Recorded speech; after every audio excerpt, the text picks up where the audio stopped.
3 de octubre, clase de metafísica, la esencia de la manifestación de Michel Henry. Voy a empezar por la forma antipática con la que suelo empezar. ¿Alguien ha leído lo que tenían que leer para hoy? No. ¿Sí? Bien. ¿Vos? ¿Alguien más? ¿Vos? No. Yo creo que no leí hasta donde teníamos que leer, pero... ¿Has leído algo? Qué bien. Fácil el texto, ¿no? ¿No? ¿No es fácil? No, es dificilísimo el texto. Pero no se dejen amedrentar por la dificultad. El asunto es que no le ahorren esfuerzo, porque esto se trata de leer y leer, y una primera, segunda lectura, y vamos a ir paso a paso. Y no se le va a pedir nada de lo que no demos aquí, pero de lo que hemos dado aquí tampoco se lo vamos a pedir con enjundia y rigurosidad, pero sí no le vamos a ahorrar que hagan el esfuerzo. El esfuerzo lo tienen que hacer. Si no lo hacen, es un servicio para mí y para ustedes que no la hagan la materia, porque este es uno de los textos más difíciles, el más difícil que vamos a ver este año. Y hay que meterse, cuando hay estos genios de la filosofía, como es Michel Henry, son todos tipos que están creando un lenguaje nuevo. Entonces hay que meterse en la rigurosidad de lo que ellos se ponen a cavar a fondo las avenidas y las galerías por las que transcurren. Hagamos un brevísimo raconto del último parágrafo que estábamos viendo. Estamos viendo en la introducción, avanzadísimos en el ser del ego y los presupuestos de la ontología.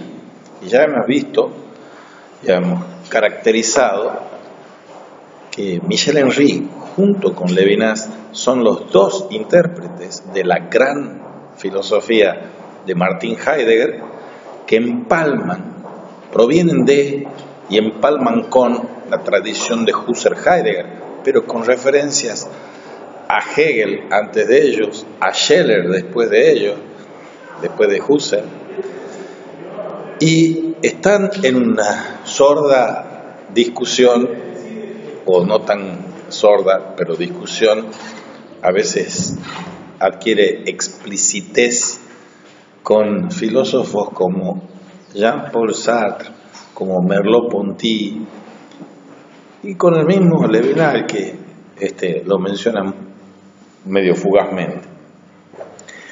¿Qué es lo que ha significado Descartes? Descartes es uno de los pensadores más importantes de la historia de la filosofía y de los más mal entendidos y mal barajados. Descartes significa una refundación de la filosofía desde el cogito, desde el ego. Y eso que el antecedente de la revolución copernicana de Kant, que no sería tal sin Descartes, pone en cuestión la vinculación del ser con el ego, del cogito ergo sum. Y si la refundación de la ontología la realiza Heidegger hace un giro que ya les he dicho en unas clases anteriores y en la primera, un giro que va de la fenomenología de su maestro Husserl a la ontología fundamental. Si Heidegger está haciendo ese giro, lo que está recogiendo aquí, de un modo original, no pasivo, sino crítico, Henry, es reapropiarse de que la tarea de la filosofía y la tarea de la fenomenología es ontología. Y veremos en qué sentido acompaña a y en qué sentido corta con la ontología de Heidegger. Entonces volvamos a Descartes. Descartes es el ego y el sum en relación. El ser del ego y los presupuestos de la ontología. En el punto 4 hemos visto el 1, el 2 y el 3, también el 4, nos llegó hasta el 7. El punto 4 nos habla de la inserción del ego cogito y de su problemática en el interior del horizonte liberado por la ontología fenomenológica universal. Ese es el título. Desglosando el título, nos encontramos con un término clave de la fenomenología que es el término horizonte. Horizonte es clave, es cardinal, porque para que yo vea algo, lo tengo que ver como proyectado en una pantalla, para decirlo metafóricamente, y esa pantalla es el horizonte. Y la fenomenología de Husserl y la de Heidegger tras Husserl no van a abandonar esta cuestión del horizonte. Pero, ¿qué ha cambiado en el horizonte entendido por Husserl y entendido por Heidegger? Que Heidegger ha ampliado la connotación de horizonte, porque la ha liberado desde una perspectiva ontológica, fenomenológica, universal. Y aquí, siguiendo en este punto a Heidegger, Henry nos ha dicho que desde su origen la filosofía ha sucumbido a la tentación del ente. Uno de los más grandes aportes de Heidegger es distinguir el ente del ser. En griego se dice el on del einai. Einai es ser. Y ya bien se dijo, lo dijo el propio Levinas, entre otros, que lo más significativo del aporte de Heidegger ha sido la verbalización del verbo ser.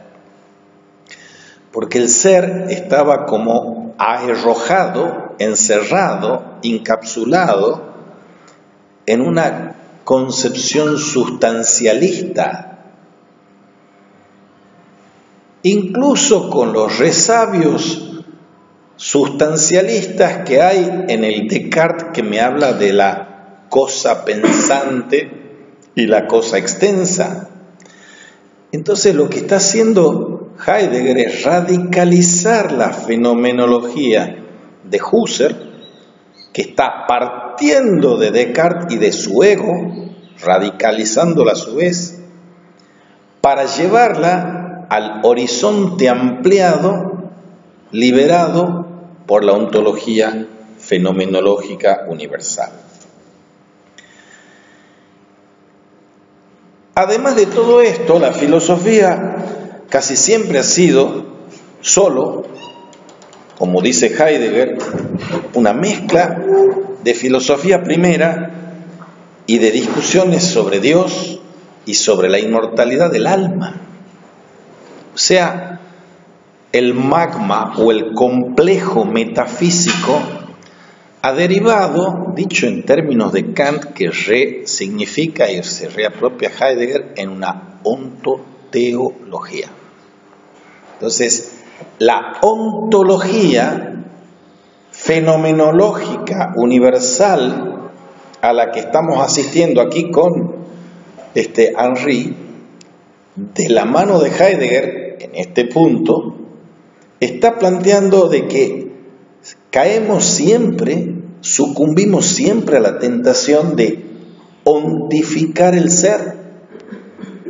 On, en griego, ens, en latín, ente, en castellano, es el participio presente del verbo ser.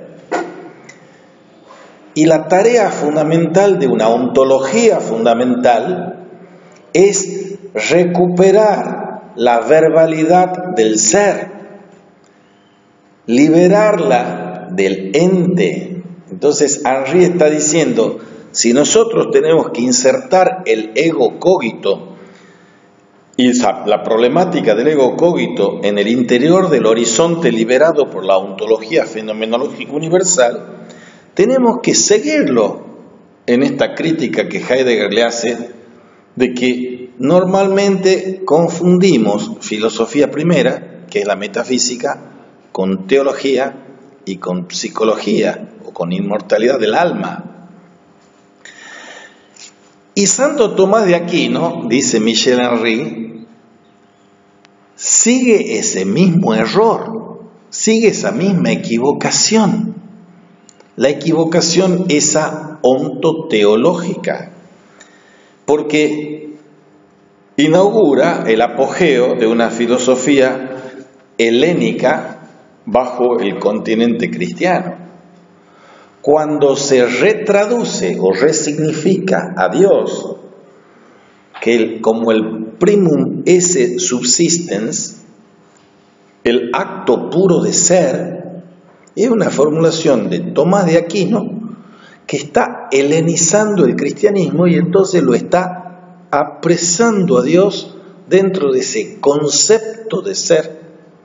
Y eso es aquello de lo que hay que liberarse. Eso lo dice con otros términos Levinas, lo dice con otros términos y con un libro entero Jean-Luc Marion, y lo está diciendo aquí Michel Henry. Estos tres avisadores del fuego, dicho en conceptos benjaminianos, avisadores del fuego de que la metafísica como ontoteología tiene que ser criticada. Y no solo criticada con Heidegger, sino, como veremos, a Heidegger mismo como apresado en residuos de eso. Para Santo Tomás de Aquino, entonces, hay un apogeo de esta filosofía helénica en la medida en que la ciencia divina hace intervenir paradójicamente a la idea de Dios en la idea de los trascendentales. Les he dicho que por favor lean, porque se van a encontrar en cada renglón una palabra y no van a saber un pepino qué es lo que significa la palabra. Yo se lo he dicho esto, no le voy a preguntar ahora, pero se los explico de nuevo. ¿Qué quiere decir trascendental? ¿Qué quiere decir trascendental para Tomás de Aquino? ¿Qué quiere decir trascendental para Kant? ¿Qué quiere decir trascendental para Husserl?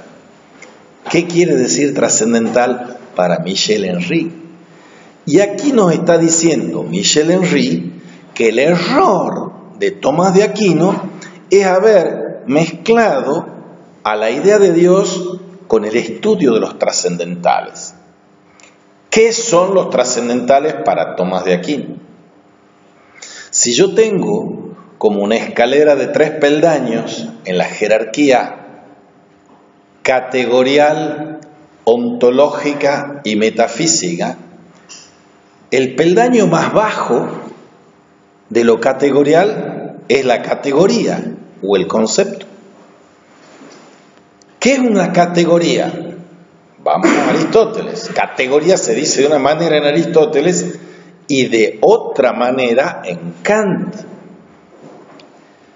En Aristóteles, categoría significa el modo de ser y el modo de predicar el ser. Y hay 10, podía haber habido 11, 12, 5, en Aristóteles. Pero volvamos sobre esa bivalencia de lo lógico y lo ontológico, modo de ser y modo de predicar el ser. De esas 10 categorías hay una que es la primera para Aristóteles. La categoría superlativa y primera es la sustancia. Por abajo de la sustancia están las otras 9 categorías: cantidad, calidad, relación, espacio, tiempo, etcétera, etcétera. Son los accidentes. Los accidentes inhieren en la sustancia. Entonces, tenemos categorías con modos de ser y modos de predicar el ser. ¿Por qué modo de ser y modo de predicar el ser? Porque ya lo dijo el buen Parménides. Ser, pensar y decir se identifican. Entonces, la ontología, en la versión primera, antes de que se llame así, cuando era filosofía primera es la que estudia el ente en tanto que ente. Eso es lo que dice Aristóteles. Entonces, aquí, categoría es el peldaño más bajo. Encima de las categorías y abajo del ser están los trascendentales.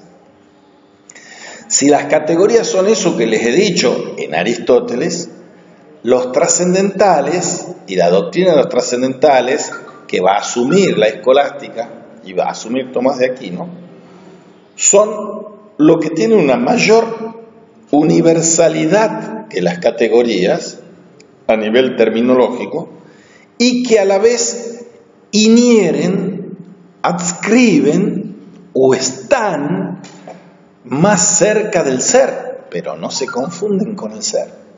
Si yo digo que los trascendentales son, varían los números según quien lo diga, pero las cosas en tanto que son una, son algo, son verdaderas, son bellas, son buenas.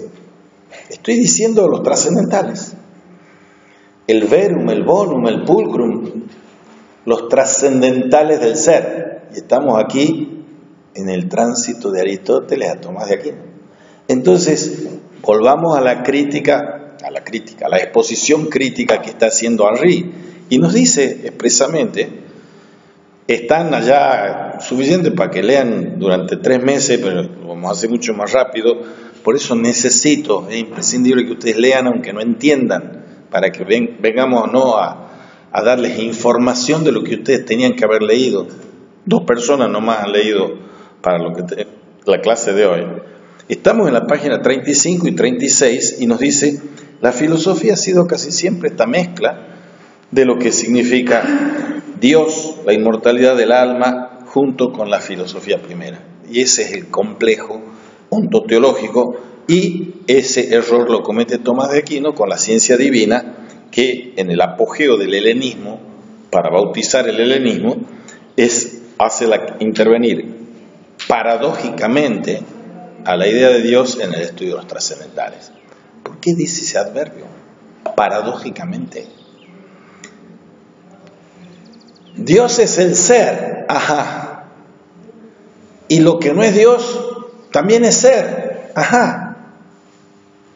En eso se basa el corazón de la metafísica de Tomás de Aquino, en la analogía entis, en que hay algo de semejante y algo de diferente entre Dios y los entes, entre el ser creador y los seres creados. Pero esa es la posición de Santo Tomás. Va a venir después Duns Scoto u Occam, por ejemplo, y estamos hablando del siglo XIII y XIV, y van a decir, acaba la Tomás de Aquino con la analogía. No hay ninguna analogía posible entre el Dios infinito y los seres finitos. Entonces está diciendo, la palabra ser no se puede aplicar analógicamente a Dios y a las criaturas. Por eso, paradójicamente, para no decir contradictoriamente, se está usando el término aquí. Así.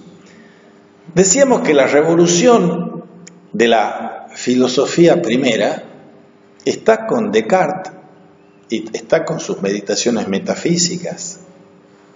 Porque lo que ha hecho Descartes, algo que no aparecía ni podía aparecer ni por las tapas en Tomás de Aquino, es subordinar la ontología a la egología. Y aquí estamos en el capítulo de el ser del ego y los presupuestos de la ontología. Y decir que subordinamos la ontología a la egología, implícita o no, en la filosofía moderna, puede inducirnos a otro error. Si antes la ontología con Tomás de Aquino está subordinada a la teología, ahora pareciera que la ontología va a estar subordinada desde Descartes a la egología. Y esto no es así, está diciendo y apuntando este señor Henry. Ya sea que yo al ego lo considere sujeto, lo considere persona, o lo considere, como lo considera Hegel, espíritu, no es así. El ego, el cogito, que puede sufrir estas transformaciones inesenciales, sigue siendo un existente. Y de nuevo volvemos a un participio presente. Un bello y programático libro de los inicios de Levinas es De la existencia al existente, que es una velada pero lapidaria crítica a la existencia de Heidegger. La existencia no es un existente. El existente es lo que es realmente, el participio presente. Entonces, decir existencia es decir, en última instancia, una abstracción. Y acá nos está diciendo que el cogito es el cogito de un existente, que como tal no tiene que confundirse con un fundamento de un orden ontológico. Y lo que se ha perdido en estos trayectos de la egología husserliana es la significación ontológica de la filosofía. Entonces hay que recuperar la dimensión ontológica de la filosofía. Y la respuesta que se le está pidiendo a la filosofía es que me hable de un existente determinado.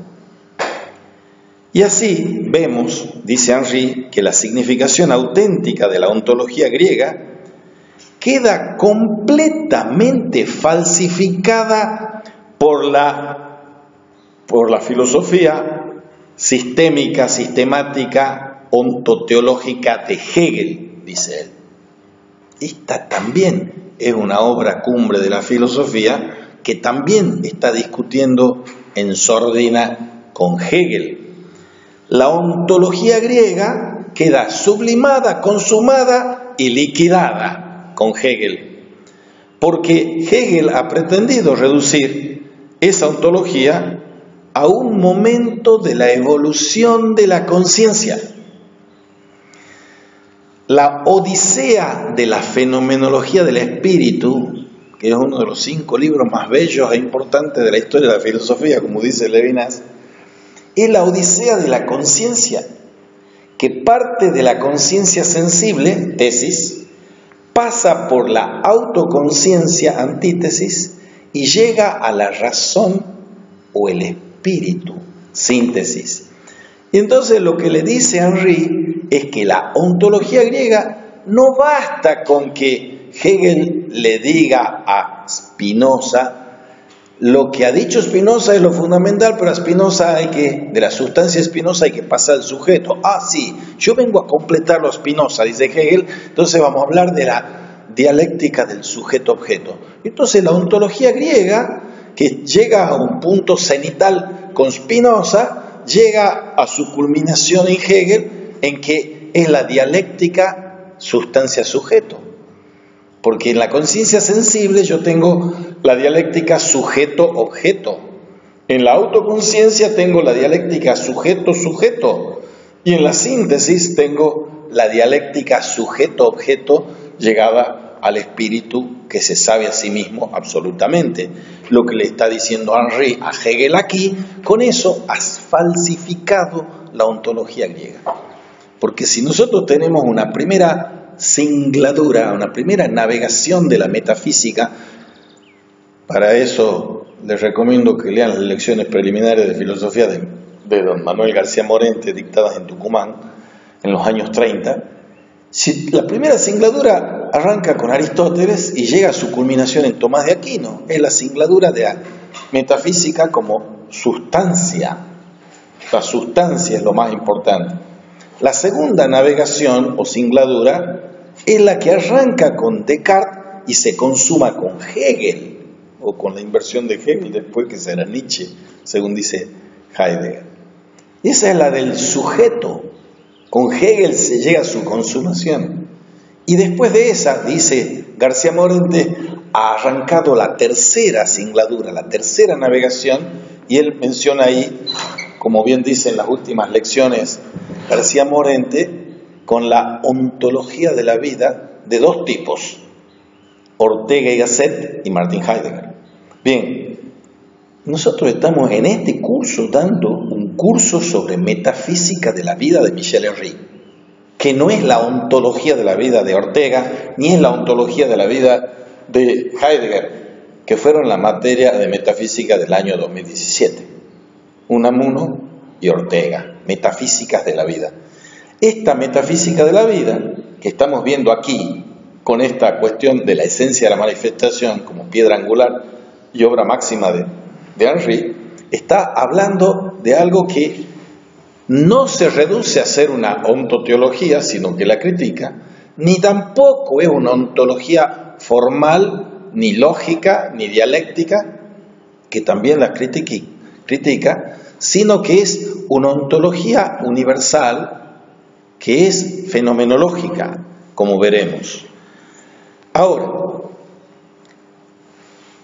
en esta falsificación hegeliana de la ontología griega, se ha reducido entonces la ontología a ser un momento en la evolución de la conciencia. Y para el idealismo, o el esencialismo, el hombre es, antes que nada y antes que todo, un hombre. Es un proyecto ontológico que esboza una comprensión anticipadora. En esa comprensión anticipadora, o precomprensión, como la llama Heidegger, esboza el ser de todas las cosas y permanece indisolublemente unido como a su fundamento a la realidad previa de una existencia singular. Ahí se ofrece uno de los desafíos más grandes, más interesantes y más nodales de una tarea fenomenológica pura, absoluta, material, o sea, de la vida, según Henry. Y es que para que una filosofía sea verdadera filosofía, tiene que ser verdadera fenomenología, fenomenología pura, material, radical. Y eso es la fenomenología de la vida. Hemos empezado e introducido el tema de Michel Henry distinguiendo dos fenomenologías radicalmente diferentes: la fenomenología del mundo y la fenomenología de la vida.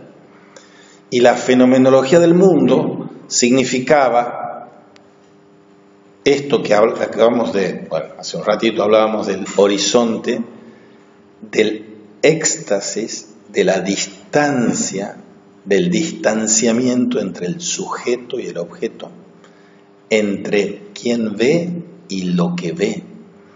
Ese desdoblamiento, distanciamiento o escisión del noesis y noema, sujeto y objeto, es lo que genera que una fenomenología del mundo es lo que viene haciendo desde los griegos hasta Heidegger y los post-heideggerianos y los estructuralistas.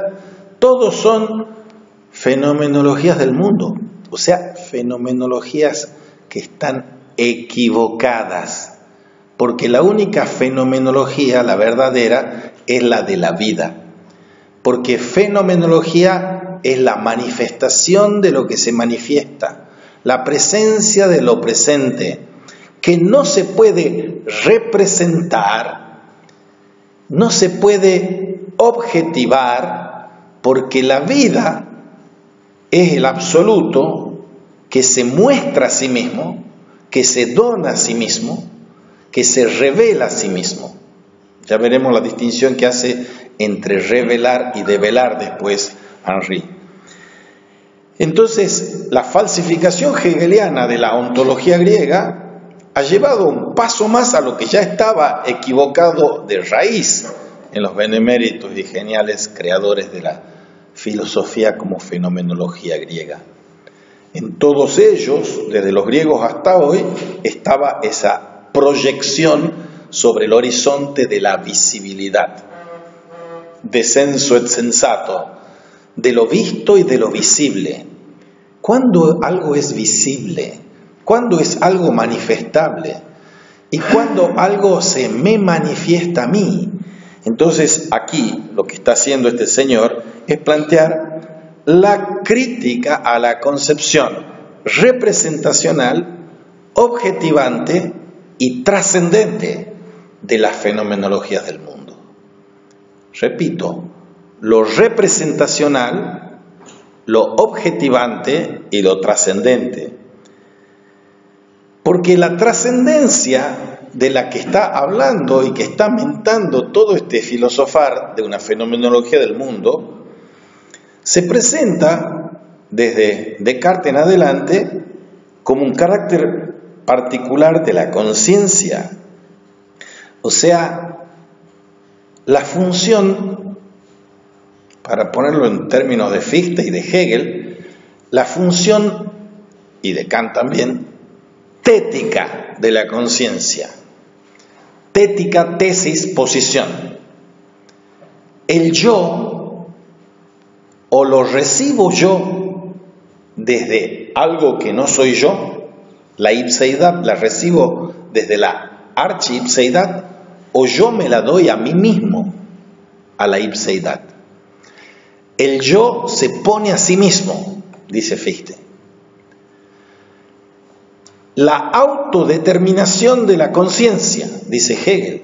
O sea, está llena de autos la filosofía moderna, llena de mismidades, pero mismidades que tienen esta falsificación, está diciendo el señor Henry. Porque la comprensión ontológica o preontológica del ser se desnaturaliza cuando se vuelve una determinación óntica.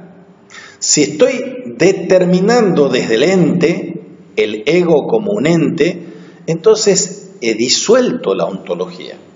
Y aquí todavía estamos tras las huellas de Heidegger y no hemos empezado, como empezará un poquito más adelante, también a criticar a Heidegger.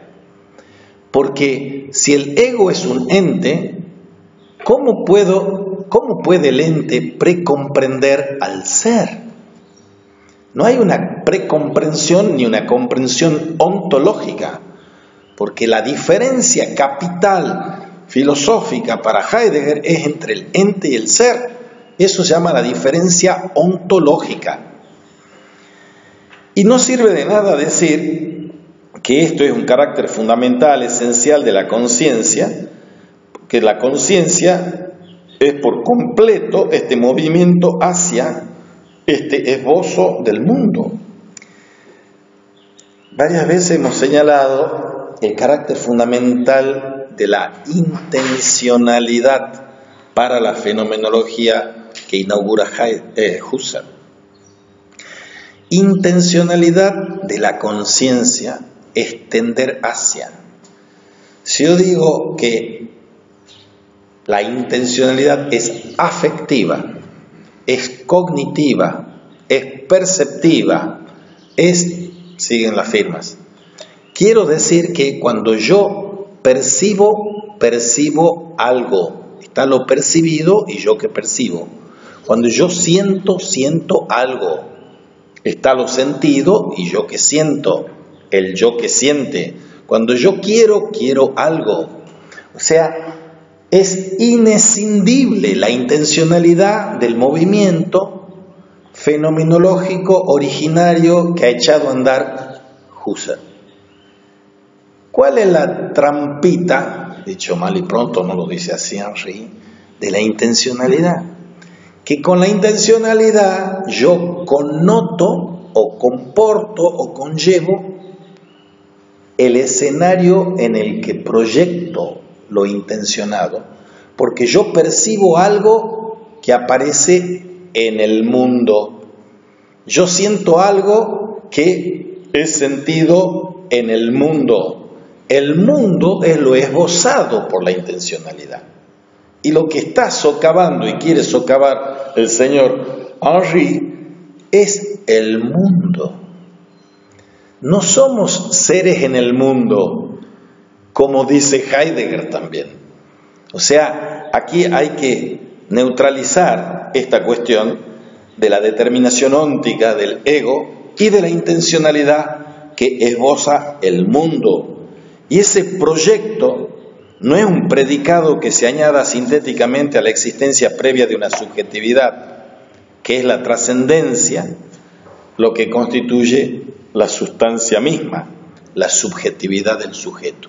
O sea, el sujeto es sujeto porque tiene intencionalidad y porque trasciende sobre el horizonte de la visibilidad y de la manifestación, que es el mundo.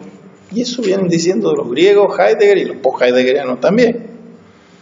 La trascendencia no se puede insertar en una existencia singular, sino como un estallido, dice Henry, y es negando al existente el sobrepasar hondo y original que es en él la obra de la nada como presta el ser en la forma de un horizonte de presencia, ayuda y asistencia a este existente que quiere ser y que pide, por duro que sea, el favor de una protección.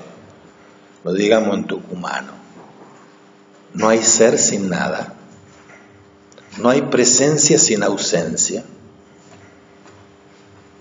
Y eso lo ha dicho Heidegger, año 1929, clase inaugural que se llamó ¿Qué es metafísica? Y arranca del siglo XIV eso.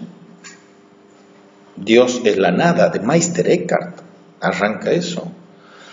Y Heidegger está diciendo que la gigantomaquia del ser en la historia de la metafísica es una pregunta mal formulada, porque se pregunta por el ser y está contestando con un ente. Se llame el ente sujeto, sustancia, voluntad de poder o lo que sea. Entonces, la cuestión aquí es: ¿por qué hay ser y no más bien la nada? ¿Por qué hay ser y no más bien la nada? Pregunta de Leibniz, que la elige Heidegger como la pregunta fundamental, porque esa pregunta conlleva la denuncia de la historia del olvido del ser por parte de la historia de la metafísica. La historia de la metafísica es la historia del olvido del ser. Y ese olvido del ser es porque hay en los griegos una metafísica de la presencia. Los griegos han identificado desde el origen del nacimiento del filosofar ser con presencia. Desglosemos la palabra presencia. Anwesen en alemán, Wesen es esencia, pero no nos vayamos al alemán. ¿Qué significa presencia? Lo que está antes de la esencia, praesentia. ¿Y qué significa esencia? Y cabemos o hinquemos el diente en esas palabras también. En la palabra presencia está el pre, está el ese y está el ens.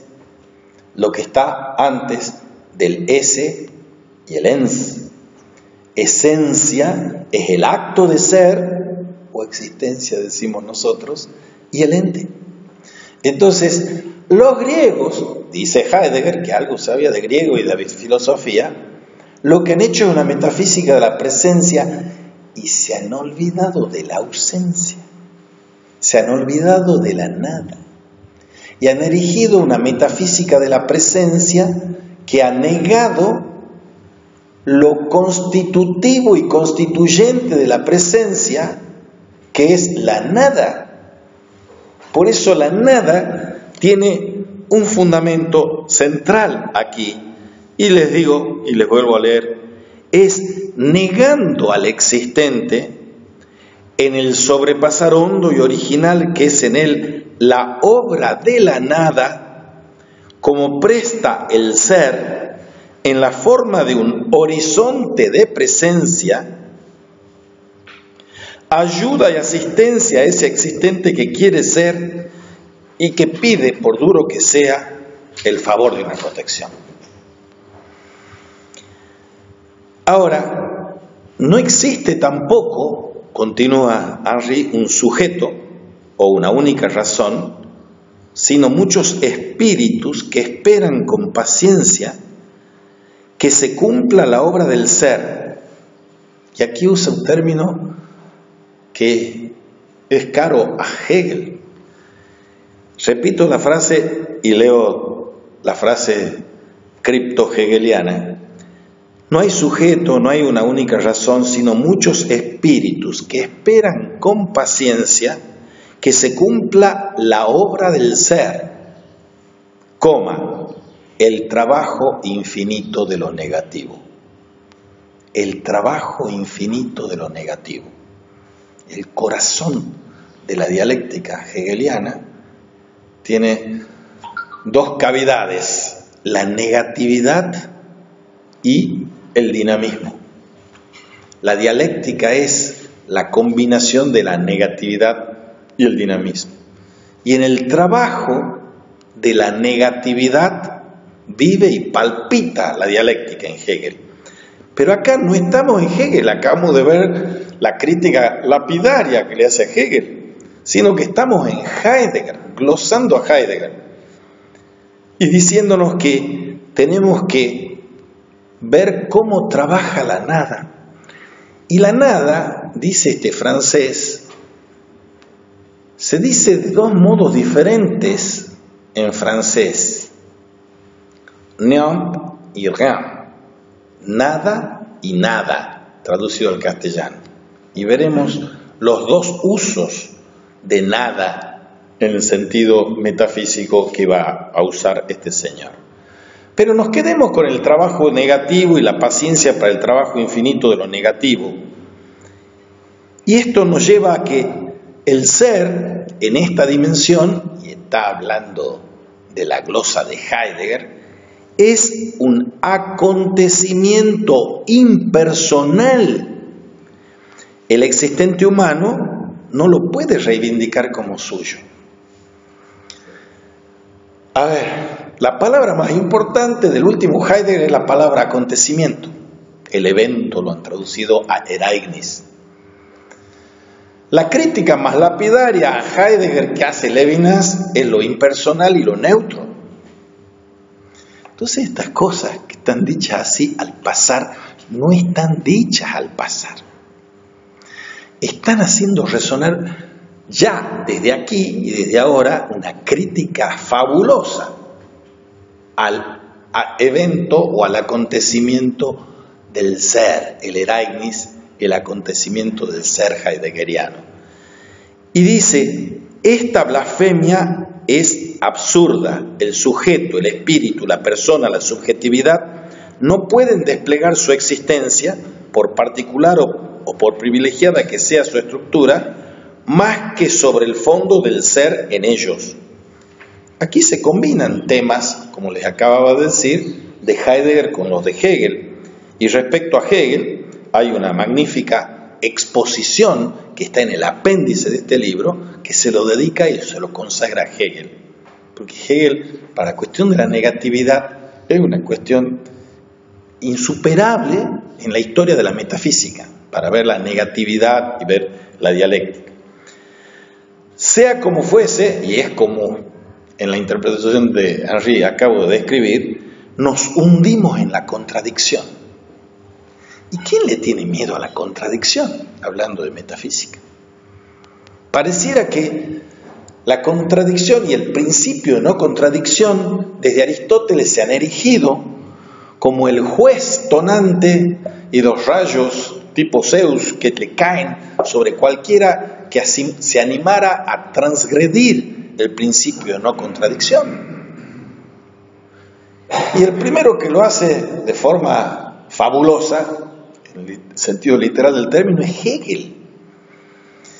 Hegel pone en suspenso en la enciclopedia de las ciencias filosóficas en compendio y en la ciencia de la lógica con mayor razón y despliegue los principios lógicos. Porque él le está diciendo a Kant que su lógica trascendental es una lógica muerta, es una lógica unilateral, es una lógica que es abstracta, que hay que pasar de la lógica trascendental kantiana a una lógica dialéctica. Y la lógica dialéctica supone una puesta en suspenso, valga la redundancia, de los principios de no contradicción. Nos hundimos en la contradicción. ¿Y qué? Suspendemos hasta el principio del tercero excluido, que me dice algo es blanco o no es blanco, no hay una tercera posibilidad. Pero si la realidad efectiva, como los conceptos son dialécticos, hay un vacilar de las cosas, un cambiar de las cosas, y lo que es blanco puede ser no blanco, porque el proceso es dialéctico, móvil y negativo en Hegel. Entonces nos hundimos nosotros en la contradicción y al mismo tiempo situamos la problemática en una confusión insuperable si pretendemos salvaguardar la esencia en su naturaleza íntima y queremos, no obstante, insertarla en la subjetividad humana. La subjetividad, bendita palabra, si la hay, no es la condición absoluta, e igual que la esencia no queda salvaguardada, sino que sufre la subjetividad una alteración profunda cuando es pensada como una determinación particular. La subjetividad, dice Henry, no es la esencia. La subjetividad es una vida particular y como tal profundamente real. Ahí está uniendo tres cosas: subjetividad, singularidad o existencialidad y realidad. En la medida en que a la subjetividad se la considera fundamento ontológico, singularidad, en la medida en que le considera la subjetividad un fundamento ontológica, la hace deponer por un tiempo de su realidad existente. Y aquí introduce la palabra, que es un sintagma filosófico kantiano, de subjetividad trascendental. Porque hay que distinguir, y desde Kant no se puede no distinguir, el subjetivismo de la subjetividad. Con el subjetivismo yo no puedo hacer ninguna filosofía. Con la subjetividad sí, pero hay que ver cómo y cuál. De eso trata todo este libro.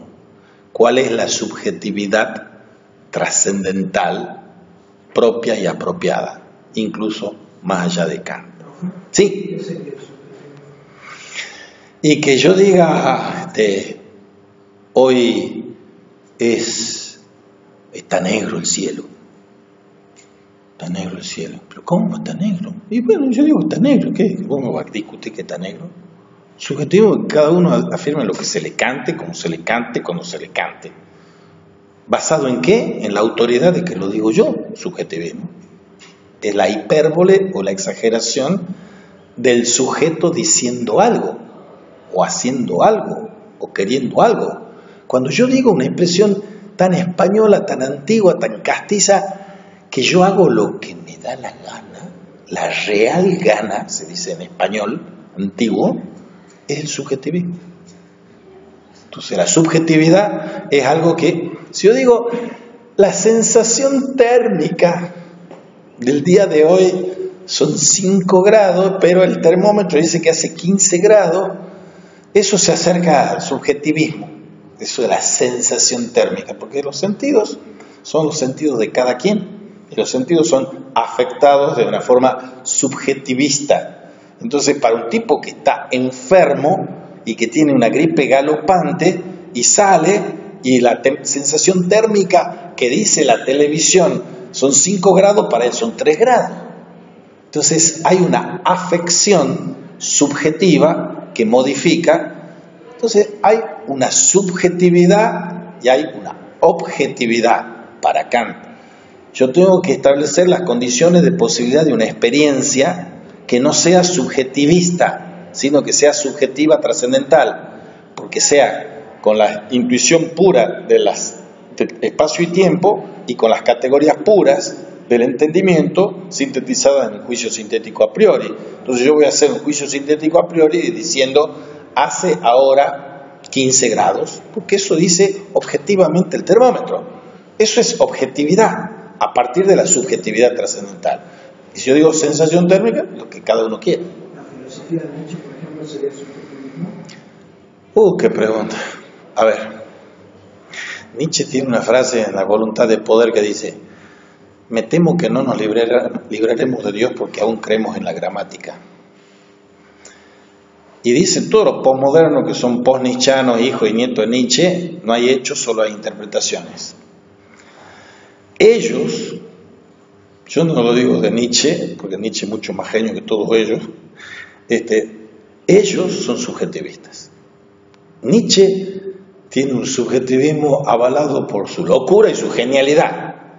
Pero por cierto, Nietzsche está absolutamente en contra, como estaba Schopenhauer, de los Hegel y de los Kant y de todas sus subjetividades. O sea, lo que ha cambiado es el paradigma que cambia con Schopenhauer y Nietzsche. Ustedes verán, después que veamos esto, la genealogía del psicoanálisis que escribe Michel Henry, y verán la génesis que llega desde Descartes, Kant, Schopenhauer, Nietzsche a Freud. Y entonces, lo que estamos viendo aquí hay que expandirlo e irradiarlo en otros filósofos. Entonces vos me preguntas un tema y yo te estoy diciendo, bueno, sí, lo vamos a ver, pero por ahora te contesto esto.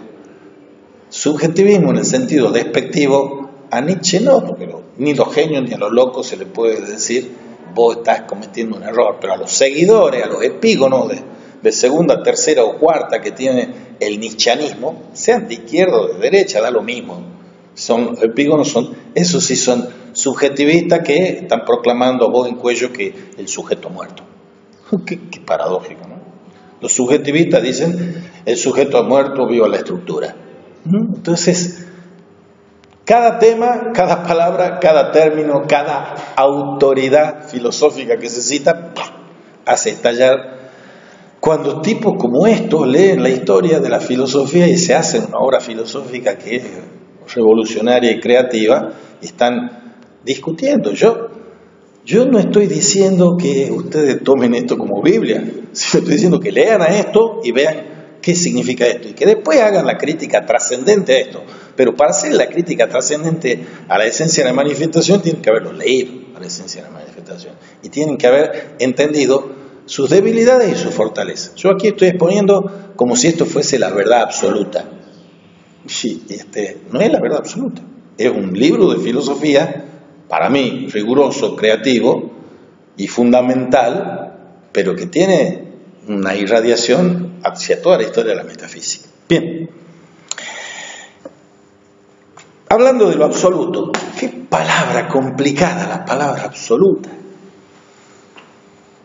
Miguel García Baró, que es un gran fenomenólogo y es el editor de muchas de las obras de Michel Henry, el introductor de esta misma también, tiene un librito, Ensayos sobre el absoluto, por ejemplo. Es un gran divulgador y conocedor de la fenomenología de Husserl, también de Levinas, ha traducido a Rosenzweig, para mí, uno de los mejores filósofos españoles, y es el director de Sígueme y de la colección esta.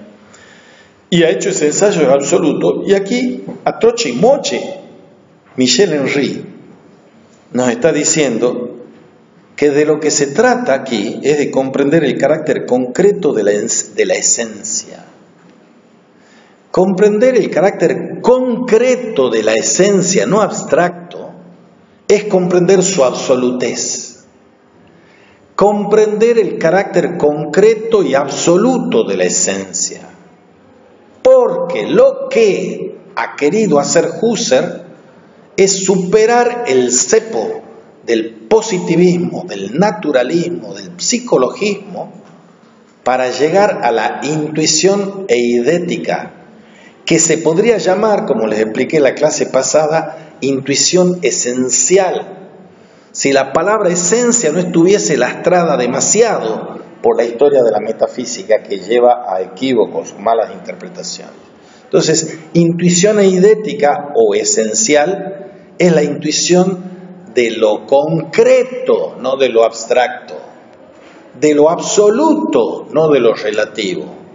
Por eso solo una fenomenología de la vida, que es de la vida con mayúscula, absoluta con mayúscula, es una fenomenología absoluta, pura, radical, material. Esa es la fenomenología de la vida. Y la tarea de determinar la esencia del fenómeno aparece como la tarea central de la fenomenología. Eso nos dice este buen señor. Ahora, volvamos a eso que estamos viendo de la subjetividad trascendental. Hemos dicho que tenemos que despojarnos de la existencia singular y del abandono de toda realidad efectiva.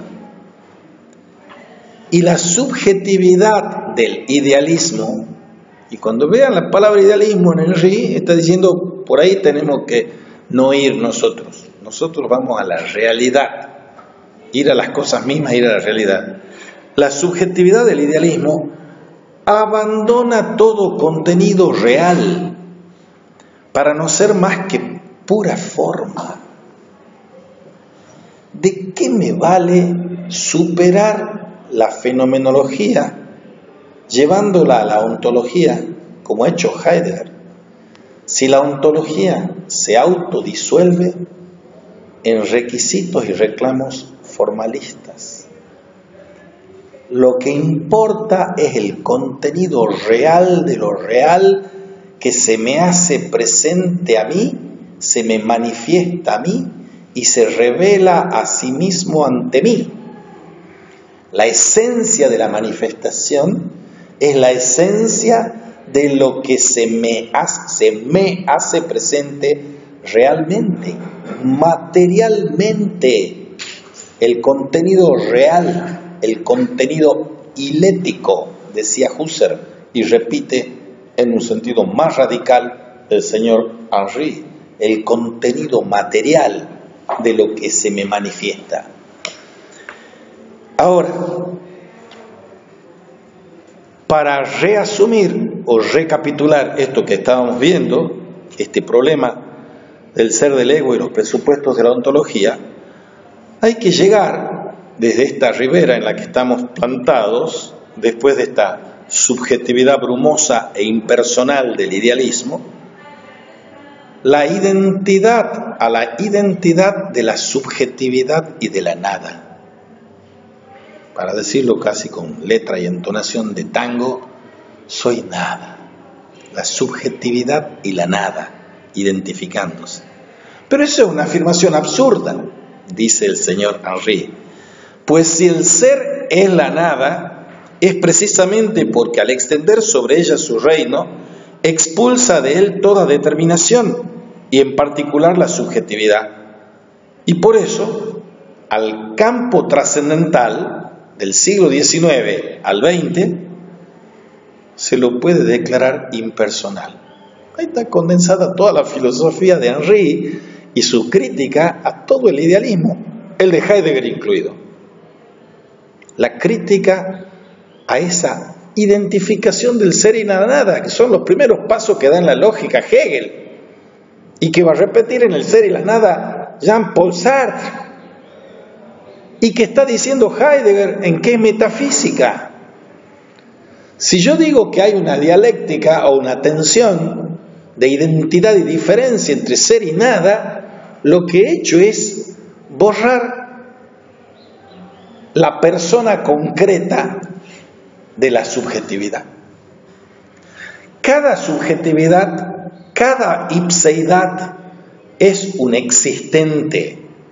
Un existente es un viviente de carne y hueso.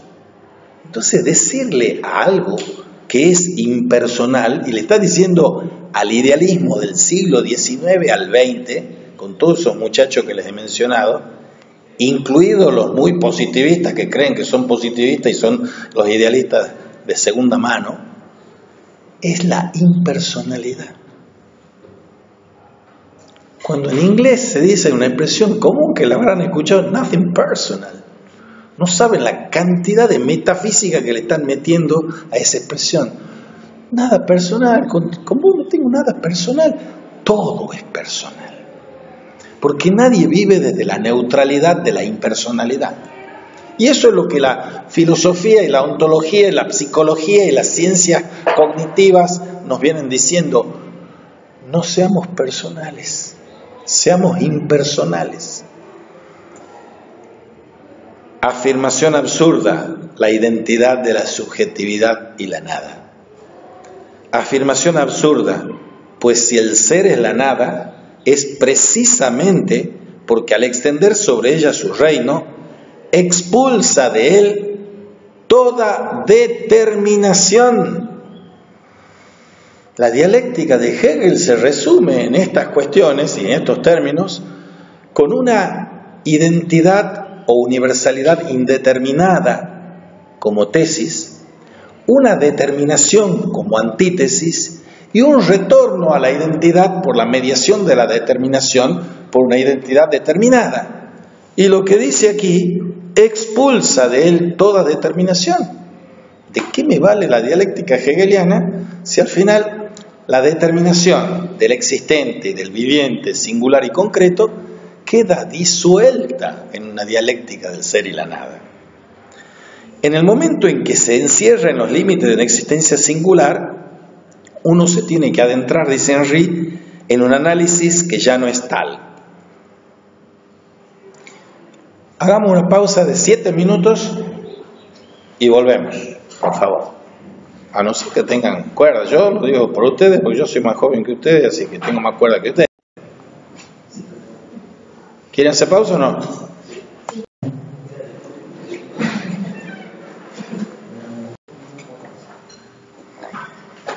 Estamos ahora en el acápite 5, que titula Henry el problema de la inserción del ego cogito dentro del horizonte fenomenológico universal. 2 puntos, el ser, entre comillas, del ego absoluto. Hemos dicho que la revolución metafísica moderna se inicia con el cogito ergo sum. Y es cuestión aquí de reflexionar no sobre esa principialidad del ego, sino de la referencia inmediata al sum. Por eso, la inserción del cogito, del ego cogito, dentro del horizonte fenomenológico universal.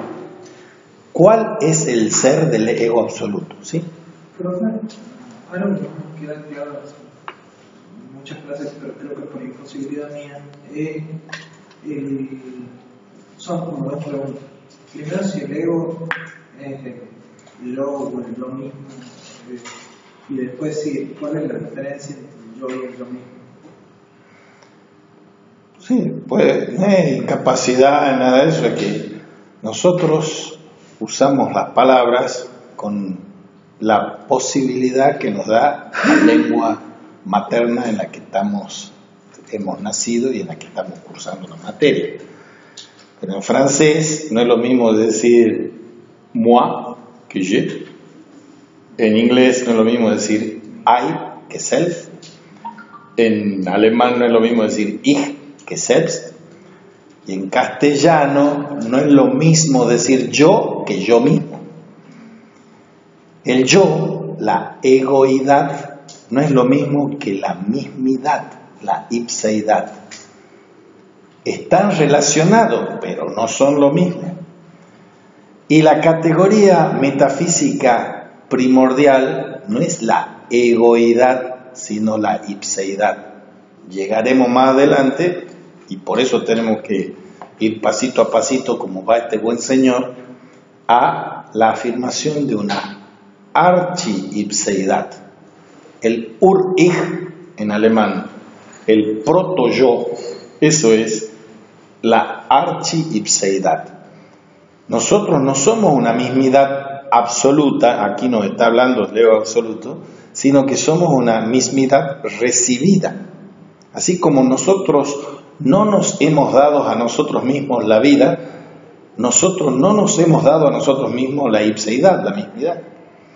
Y eso va a implicar un despliegue de lo que no tenemos tiempo ni ocasión de hacerlo aquí.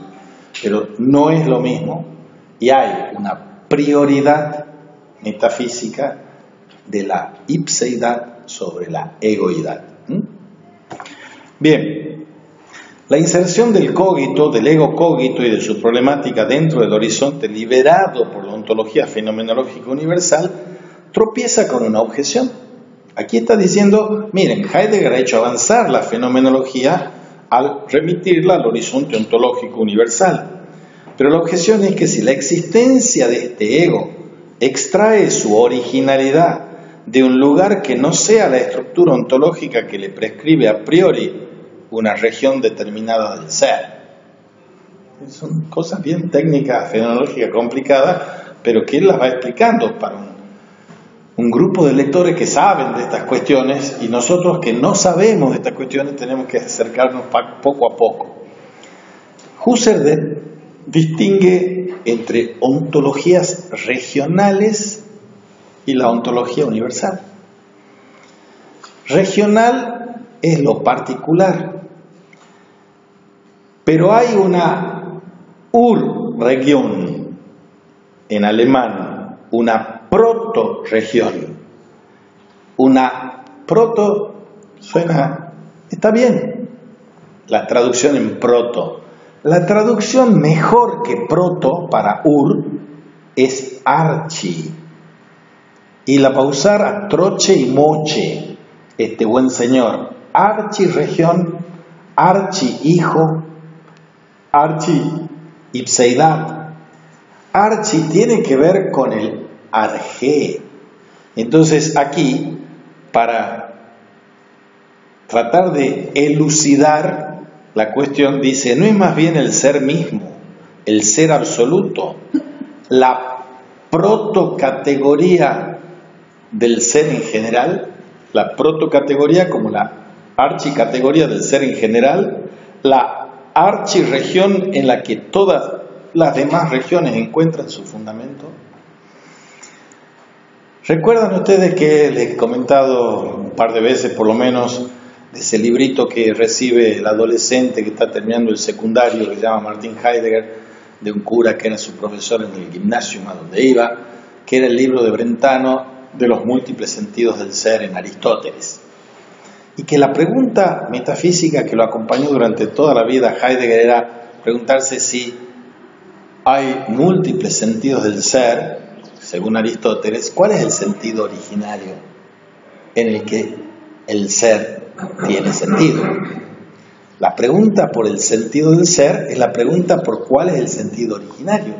Entonces la pregunta que se hace aquí, Henri, es si no sería este ser absoluto una especie de archirregión, protorregión, en la que todas las demás regiones encuentran su fundamento, en que todas las pluralidades de significaciones existenciales u ontológicas encuentran un significado o una significancia previa y fundante.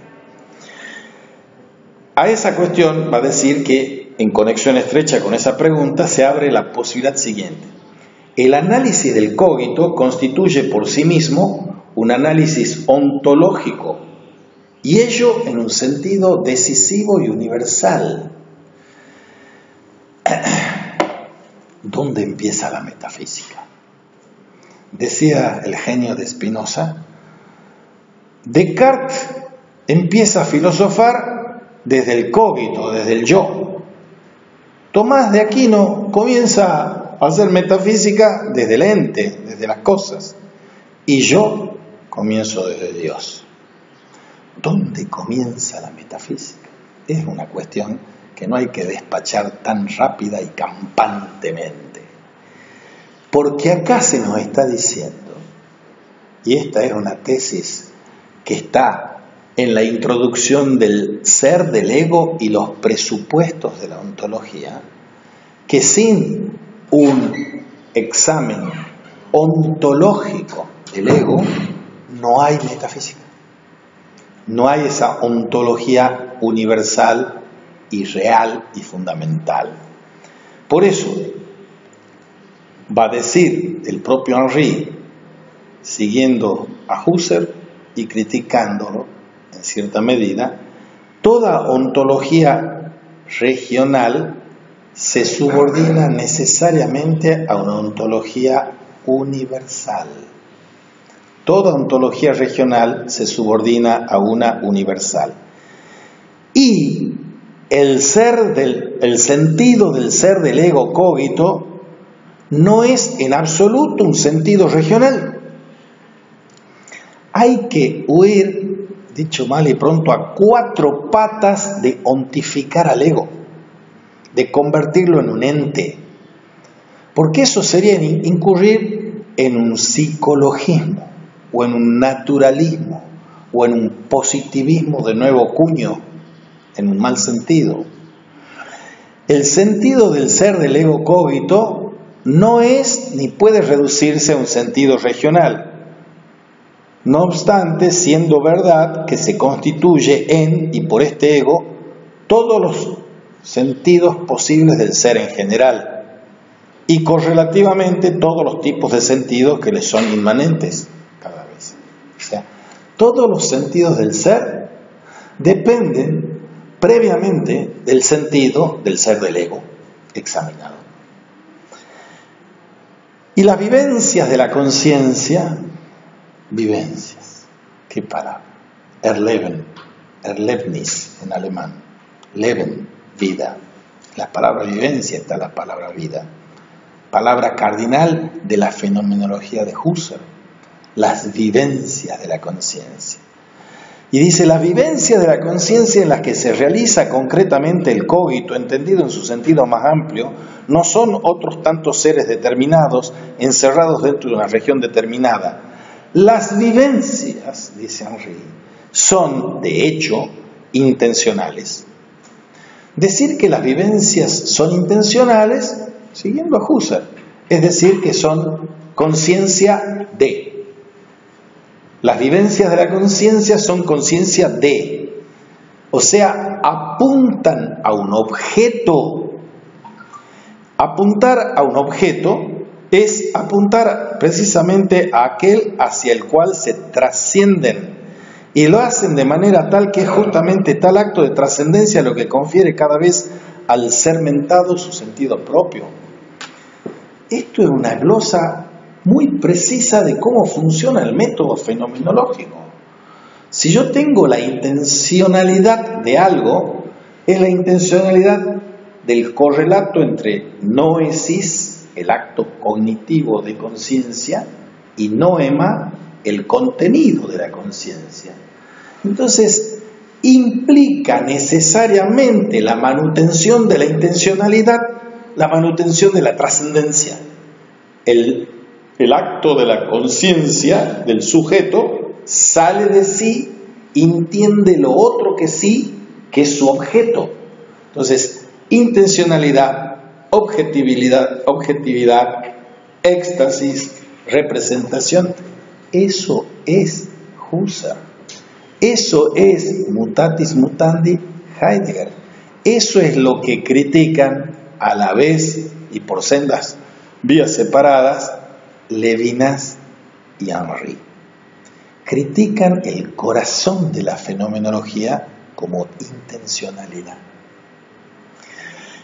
Al decir esto, nos dice, repito, lo pone en cursiva, es justamente tal acto de trascendencia lo que confiere cada vez al ser mentado un sentido propio. La conciencia es constitutiva del sentido del ser en general. Y el sentido del ser del ego cogito es justamente conferir un sentido al ser. y es más profundamente ser la fuente de ese sentido. Y todavía no estamos viendo por dónde va a salir este Señor. Le cuento por dónde va a salir este Señor porque aquí no está dicho, pero lo tienen que tener en cuenta para que después yo les pueda decir, les he dicho que se lo he dicho. Este Señor está militando en contra de la trascendencia, Michel Henry, y a favor de la inmanencia. La inmanencia en el grado de la autoafección, de la inmediatez, del patos, no de la autoconciencia, del logos, de la mediación. Sí. Profe, Diga. tratando, la verdad que siempre lo entendí más en términos nociológicos que metafísicos, pero pensando en el desdoblamiento de este sujeto-objeto, ¿cómo propone Río, cómo piensa Río el conocimiento, el acto de conocimiento? Primera acotación. Esta materia, en los inicios de la facultad, no se llamaba metafísica, se llamaba metafísica y nociología. Lo hago en relación con que lo he pensado más nociológicamente que metafísicamente. ¿Es que pensarlo nociológicamente es pensarlo no metafísicamente? No, no necesariamente por lo menos. Segunda acotación. El tema de la nociología está muy sobrevaluado. El de la epistemología también. Si uno sigue las indicaciones bombásticas y explosivas de un Levinas, por ejemplo, dice: el conocimiento es violencia. Porque todo conocimiento, en virtud del correlato sujeto-objeto, implica la apropiación por mí de lo otro que mí. Y si resulta ser que lo otro está antes que yo, por encima de mí y previo a mí, y que la mismidad es un derivado, no un derivante de la alteridad, ¿qué pasa?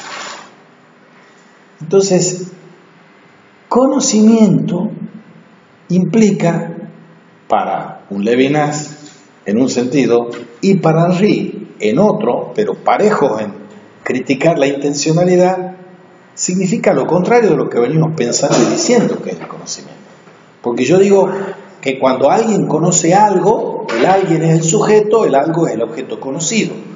Y el alguien se ha apropiado de ese objeto, de la verdad de ese objeto, de la esencia de ese objeto, y la tiene en sí, en su inmanencia de la conciencia y del conocimiento. Entonces, en tu pregunta está tu respuesta, pero sin cambiar la premisa. Tu pregunta es sobre el tema de dónde queda el sujeto y objeto y dónde queda el conocimiento. El conocimiento absoluto y el saber absoluto del que yo soy capaz no es el conocimiento del desdoblamiento sujeto-objeto, es el de la autoafección. ¿Y qué es la vida misma? Todos y cada uno de nosotros sabemos con un saber absoluto, inmediato, patético, carnal, subjetivo, todo con connotaciones casi sinónimas y subjetivas, que estamos viviendo. Experimentamos nuestra vida viviéndola.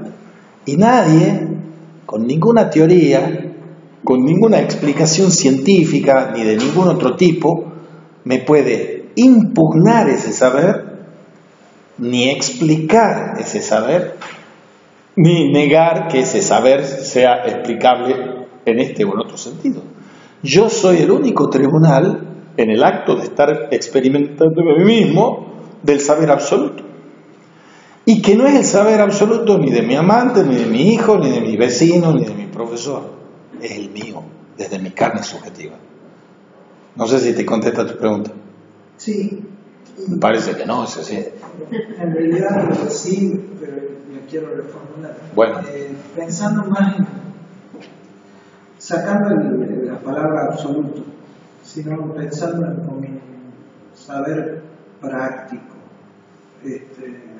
¿cómo lo entienden? Por ejemplo, al aprender, sé que también en la palabra aprender está ese hecho de apropiarme de algo pero bueno, me condena el lenguaje en ese sentido, no sé muy bien. Está bien. Ya te entendido la pregunta y te la contesto. En tu pregunta está tu respuesta, si vos dejás de pensar como venís pensando. El único saber es práctico para Henry.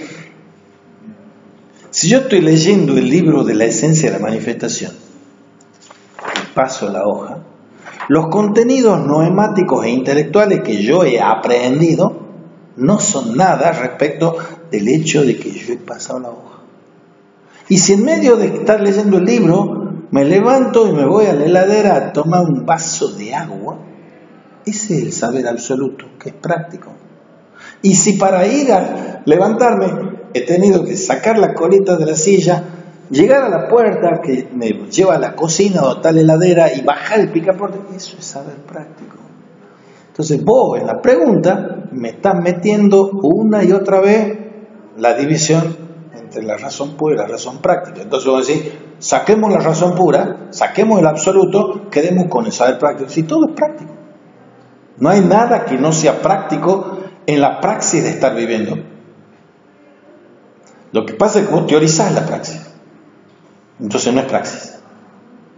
Entonces la pregunta se contesta sola porque está mal planteada. Está mal planteada para comprenderlo a Henry, no para comprenderlo a Kant, ni a Hegel. ¿Y por qué me suelta la pregunta? De verdad no hay ninguna intención de... Yo no te estoy echando de las preguntas. Dejad que las preguntas vengan a mí. Yo si puedo te las contesto. ¿Por qué escribe? Y yo te voy a preguntar a vos, si me permite que sea tan excelente. ¿Y por qué preguntas por qué escribe Henry? Por curiosidad. Ajá, por curiosidad. ¿Y por qué sos curioso? ¿Por qué es lo mejor que te quedes curioso? Porque no entendés tu vida, sino estar sentado en una clase de metafísica y poner en práctica tu curiosidad, porque estás viviendo. Él, aparte de escribir esto, escribe novelas, Michel Henry. Y escribe novelas en un francés tan pulido que ha merecido varios premios también con eso. ¿Y por qué alguien escribe? Ayer yo estaba escuchando, porque se nos ha muerto un genio de los genios, que es Hermenegildo Sabat, caricaturista que ha estado 50 años dibujando el mundo político argentino. Y entonces, ¿por qué dibuja vos? Le pregunta Hugo Alconadamón, un extraordinario periodista. Y él le contesta primero, y por inercia, se mata de risa. Por inercia, sí, la inercia definida físicamente, porque una cosa está en un estado y quiere permanecer en ese estado. Y a mí me gusta dibujar, quiero permanecer en ese estado. Pero después dice eso, ¿por qué dibujo? Y porque eso es lo que yo soy un dibujante. ¿Por qué se pregunta vos? Porque soy un curioso.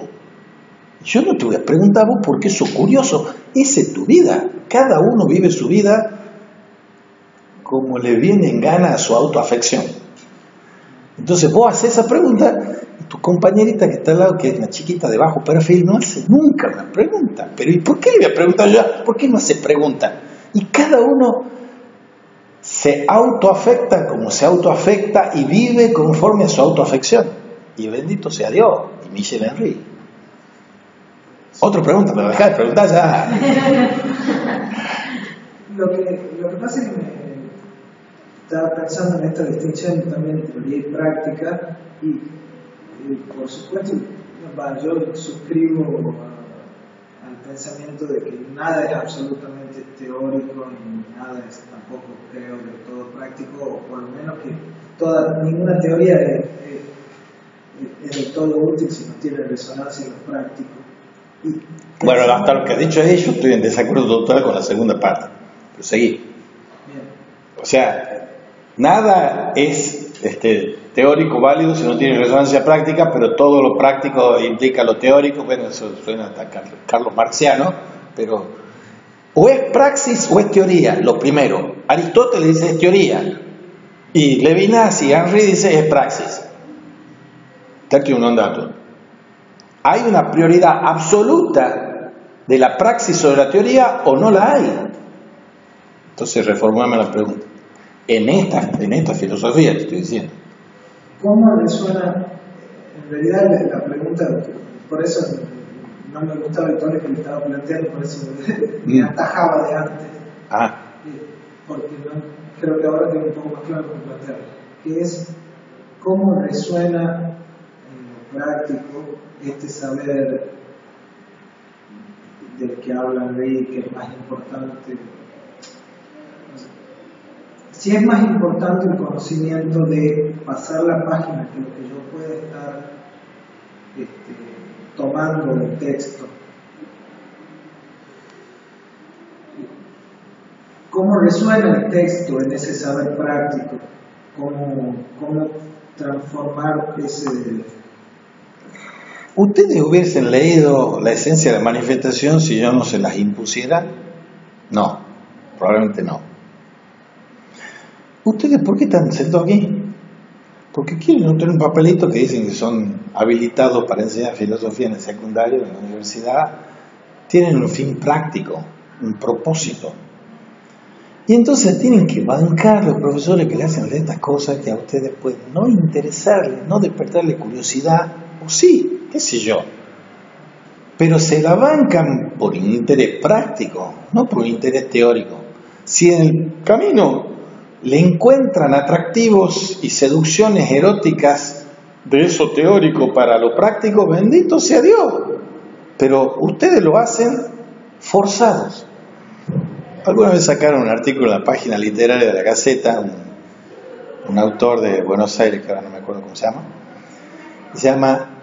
se llamaba Los rehenes o los cautivos de la filosofía.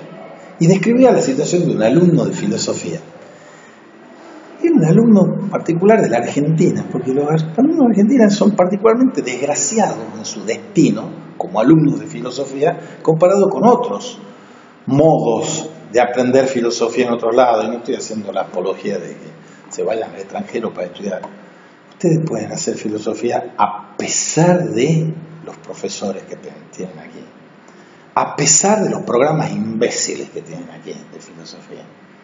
Pero mientras tanto, como ustedes eligen prácticamente que se van a chupar lo que se tengan que chupar, incluidas las trabas burocráticas que tienen, para recibirse de filósofos o filósofas, entonces ustedes se bancan eso por cuestiones prácticas. Y los alumnos que se demoran 10, 12 años para recibirse, yo los agarro, cuanto más cariño y aprecio le tengo, más los sopapeo, digo, pero sé pragmático. ¿Qué miércoles tenés que estar 12 años para cursar filosofía? Pero hacé las cosas que tenés que hacer tapándote la nariz.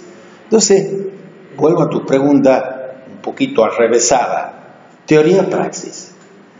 ¿En qué incide los conocimientos teoréticos para la vivencia práctica, habida cuenta que supuestamente lo práctico es más importante que lo teórico? Lo que yo hago, lo hago por intención práctica. Ética. Entonces, forma parte de la exigencia ética que yo haga el esfuerzo de empatizar con la teoría del texto que estoy leyendo. Pero el esfuerzo de empatizar con la teoría es también motivado por la praxis. La praxis es la que tiene la prioridad absoluta. Lo agarra Aristóteles o no agarra Aristóteles y dice, pero estás loco, la teoría es lo divino. La teoría es lo que se acerca a Dios. Dios es inteligencia y es teoría. La teoría es la visión de Dios, como el lema de la universidad. Pedes in terra, para los pragmáticos, adsidera visus, la vista en el cielo para considerar las cosas. Las estrellas son inteligencia, decía Aristóteles, y dicen todas las metafísicas y cosmologías medievales también. Entonces, ¿de qué me vale la inteligencia? Lo más importante es el nous, es la inteligencia, dice Aristóteles. Y lo agarran los árabes, que son Aristóteles radicalizados, y dice, hay una sola inteligencia, que es la de Dios. No existen inteligencias particulares. Viene Santo Tomás y lo critica a los árabes y dice, no, hay una inteligencia para cada ser humano. Y viene Duns Scotus y le dice, Tomás de Aquino, Dios no es inteligencia, a mí era inteligencia, pero Dios es voluntad. O sea, discutiendo metafísica, uno se tiene que plantar y ubicar en qué metafísica quiere hacer. Entonces hace una metafísica intelectualista y entonces la primacía va para el lado teórico. Y hace una metafísica voluntarista y la primacía va para el lado práctico. ¿Ustedes ya han hecho moderna? Estamos en proceso. ¿Ya han hecho Kant? Estamos en proceso. En este mismo momento. Ya debieran contestarme esta pregunta por más que estén en el proceso, en este mismo momento. Tienen dos críticas, tienen más, tienen tres, pero la crítica a la razón pura y la crítica a la razón práctica. Aquí no se juega nada y no van a quedar reprobados ni lo voy a expulsar de la gente. Contesten así espontáneamente levantando la mano. ¿Qué es más importante para Kant? No en el orden de la aparición, sino en el orden de la naturaleza. La crítica de la razón pura, para levantar los que piensen en eso, primero, o la crítica de la razón práctica, para levantar la mano, lo segundo. ¿Ya se acuerdan? No se puede no levantar la mano. Entonces yo les pido ahora que levanten la mano los que piensen, y no miren, tápense los ojos para levantar la mano, para que no se dejen influir por los demás. ¿Qué es más importante para Kant en la tesis? Primera, la crítica de la razón pura. Cerrando los ojos, levanten la mano. Cerrando los ojos, levanten la mano. Bueno, está bien. Y levanten la mano la crítica de la razón práctica, lo más importante. ¿Y vos qué haces que no levantó nunca? ¿Te das cuenta que vos no has entendido teóricamente o prácticamente la tarea? ¿No has entendido prácticamente? Bueno, levantá la mano en una de las dos ocasiones. ¿Cuándo la levantás entonces? En la primera. Bueno, son dos de la primera. Kant es un teísta moral. La más importante es la práctica que la teórica. Lo que pasa es que es más nombrada la teórica porque es más revolucionaria en el orden del tiempo y también de la trascendencia. Pero para Kant, que es hijo de la modernidad, que es hijo del nominalismo y que es hijo del voluntarismo, el noumeno, que es la cosa en sí, no es cognoscible en lo que puedo conocer, en la crítica de la razón pura, pero es un postulado de fe racional, la existencia de la libertad, de Dios y de la inmortalidad del alma. Entonces la razón práctica es donde la metafísica, que ha sido expulsado a patadas por la puerta de la dialéctica trascendental pura, se reintroduce por la ventana de la razón práctica. ¿Y de qué estamos hablando? La primacía de la práctica sobre la teoría, el gran Kant, que ha hecho una revolución copernicana. Bien, déjenme preguntar ya por un ratito, si no se nos va el tiempo. Estábamos en la inserción del ego cogito dentro del horizonte fenomenológico universal, etcétera, etcétera. El análisis del cogito constituye, decíamos, un análisis ontológico y en un sentido decisivo y universal. Y toda ontología regional se subordina a la ontología universal. Y el sentido del ser del ego cogito no es en absoluto un sentido regional. Y hablábamos de las vivencias, que son intencionalidades, conciencias de es, y que justamente hace acto de trascendencia lo que confiere cada vez al ser mentado un sentido propio. Las explicaciones de cada palabra, van a creer que la digo yo, no la digo yo, la dice el traductor al castellano de Henry, porque las dice y las conoce Henry. Mentado tiene la palabra mens, espíritu, aludido, significado. Mentado es meinen en alemán. Opinión es Meinung. Y cuando aquí dice mentado, es aludido, significado. Por eso dice es mentado, es significado en un sentido propio. Y la conciencia es constitutiva del sentido del ser en general. Y el sentido del ser del ego cogito es justamente conferir un sentido al ser. No es lo mismo sentido que significado. Sentido es Sinn en alemán. Estamos viniendo de Husserl y de Heidegger. Y significado es Bedeutung. Una cosa es el significado y otra cosa es el sentido.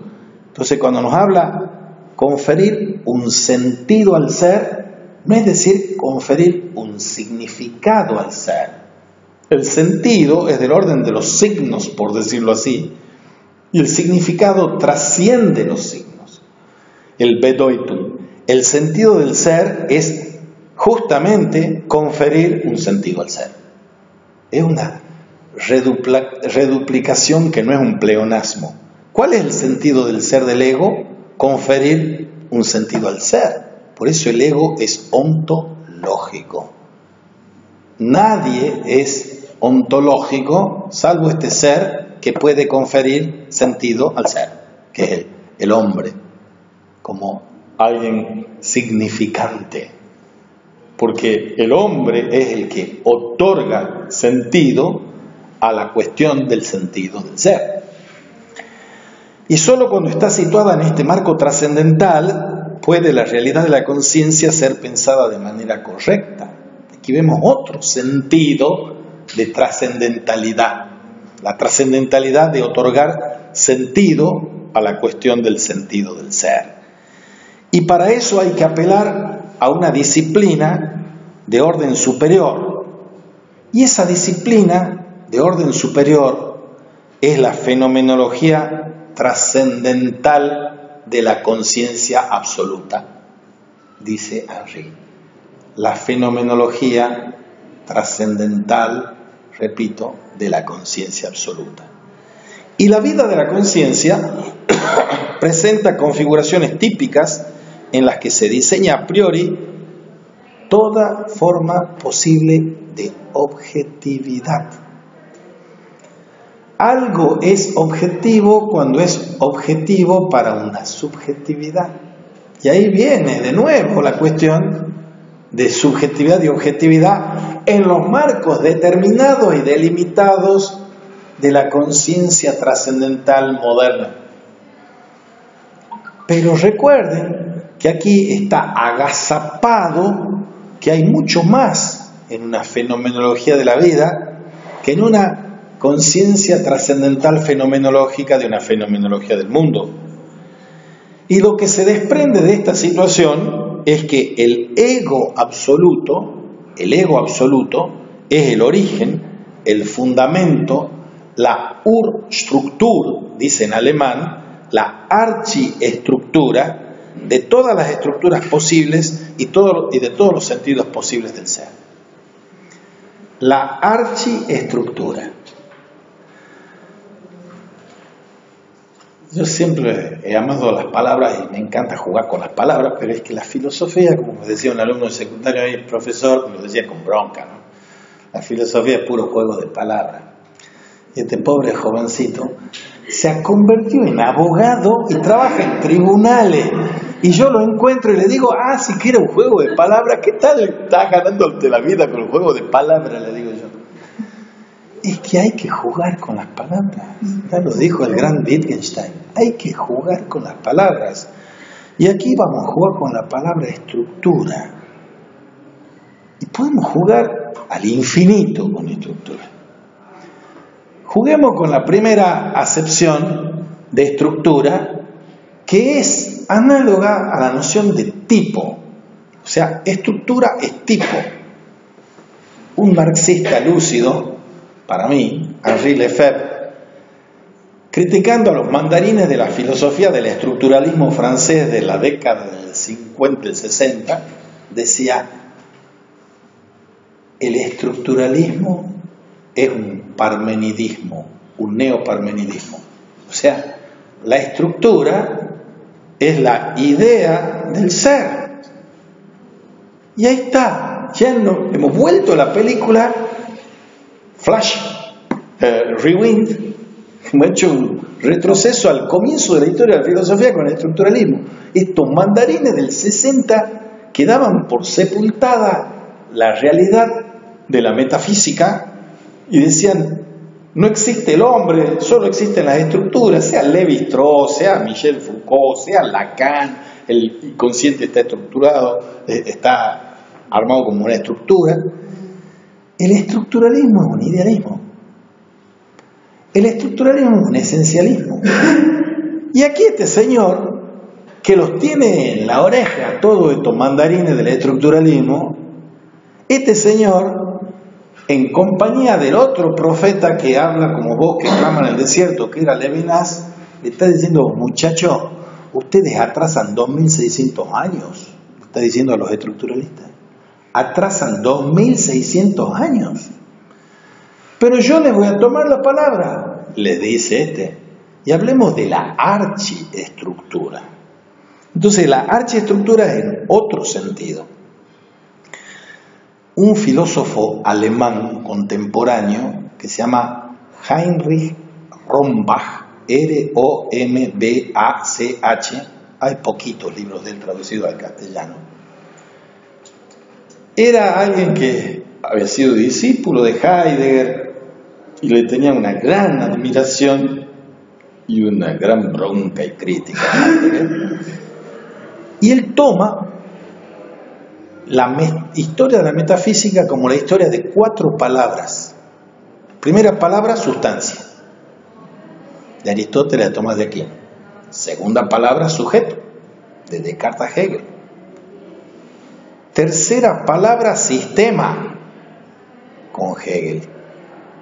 Cuarta palabra, estructura. Entonces habla una antropología estructural, una ontología estructural, etc. Ahora, cuando Henry está hablando de la Urstruktur, está diciendo el ego absoluto sería esa archiestructura como estructura de todas las estructuras posibles y de todos los sentidos posibles del ser. O sea, lo que cuenta no es la estructura, lo que cuenta es el contenido material, el noema, la materia, la realidad. La estructura no es la realidad. Entonces, hay que sí ir, para desandar los pasos, a esa archiestructura, para ver que ella es la matriz de todas las estructuras posibles. Porque esos son los modos de vida de la conciencia. Y el estudio sistemático del conjunto de los problemas fenomenológicos son los problemas de la constitución, que es, en efecto, que la explicitación fenomenológica del ego, cuando se lleva a cabo en el marco trascendental, nos lleva a que la vida trascendental se iguala con la totalidad de las formas posibles de objetividad y queda siendo sin duda un ideal para la razón. ¿Qué ha dicho este señor?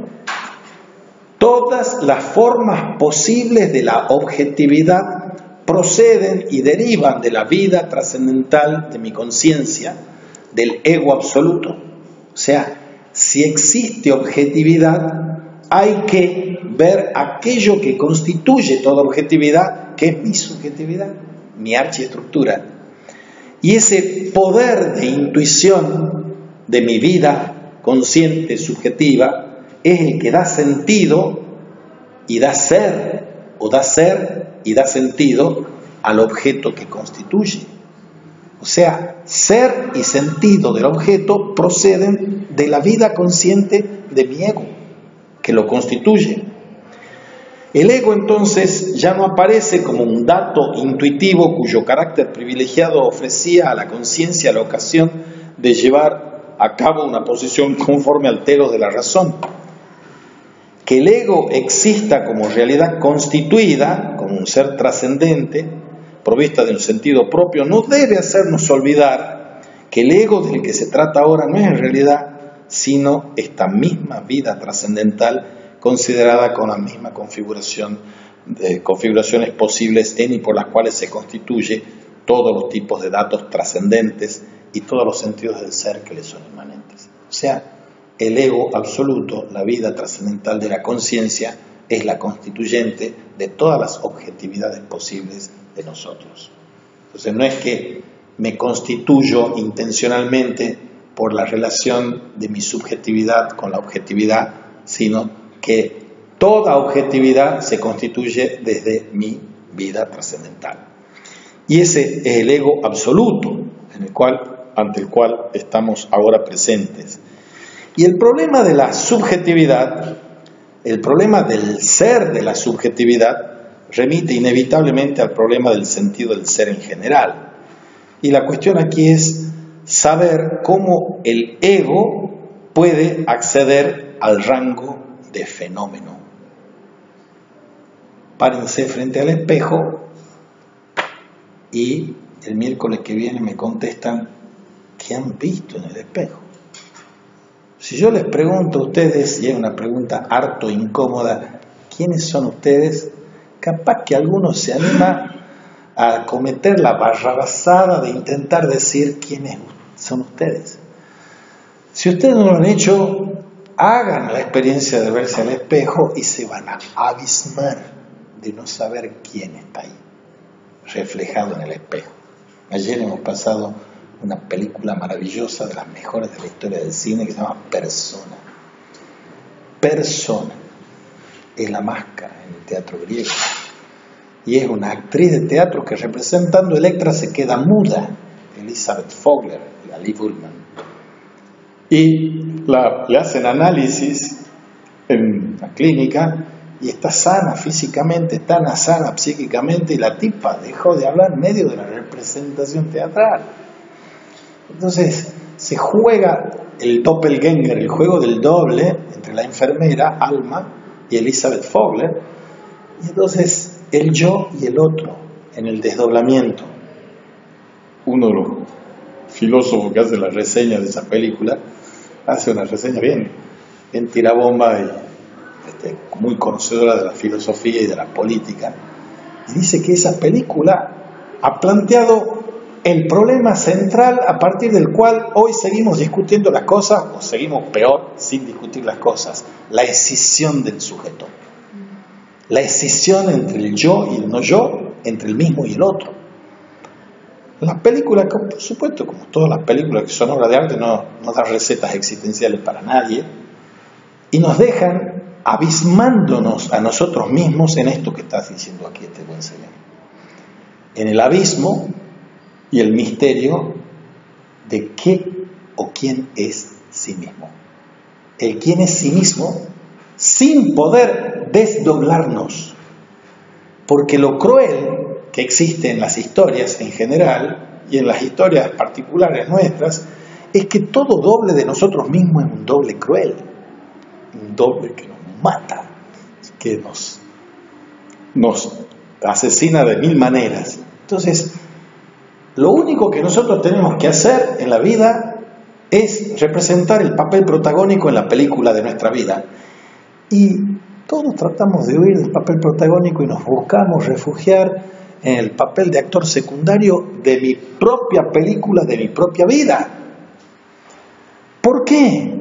Porque no solo, como dice Erich Fromm, tenemos miedo a la libertad, tenemos miedo a ser lo único que podemos y debemos ser: yo mismo. Ipseida. Dios es el poder que me hace ser yo mismo, dice Kierkegaard, citado por Michel Henry. Y eso aparece aquí. ¿Puedo yo concebir, acceder al fenómeno del ego? ¿Se me puede aparecer a mí, mi yo, si me paro frente al espejo? ¿Puede o no puede? Me lo contestan el miércoles que viene, después de haberse visto el espejo, y me dicen que es para ustedes fenómeno, y si pueden o no pueden captar el fenómeno del ego. Yo les voy a dar unas pistas ahora, en 5 minutos, de cómo avanza él. Harían bien en leerlo ustedes también, para que no me hagan el papel de maestrita ciruela que está todas las veces diciendo qué malos alumnos que son, etcétera, etcétera. Que además son malos alumnos, son bastante malos, porque si yo hubiese sido alumno del profesor Ruiz Pelle, hubiese leído 3 veces más de lo que él me dice para venir y demostrarle en la clase siguiente al profesor Ruiz Pelle que es un animal, una bestia total. Pero ustedes no tienen ni siquiera el orgullo para ser ese tipo de buenos alumnos, de venir y discutirle al profesor Ruiz Pelle eso. Díganme que me equivoco. No, son tan borregos que van a decir: no, profesor Ruiz Pelle tiene autoridad. Vivan su propia vida, no la vida recetada desde fuera. Este es el único que quiere vivir, ¿eh? Dale, dispara. Pensando en ese mismo protagonismo de su propia vida, que para mí es algo muy importante.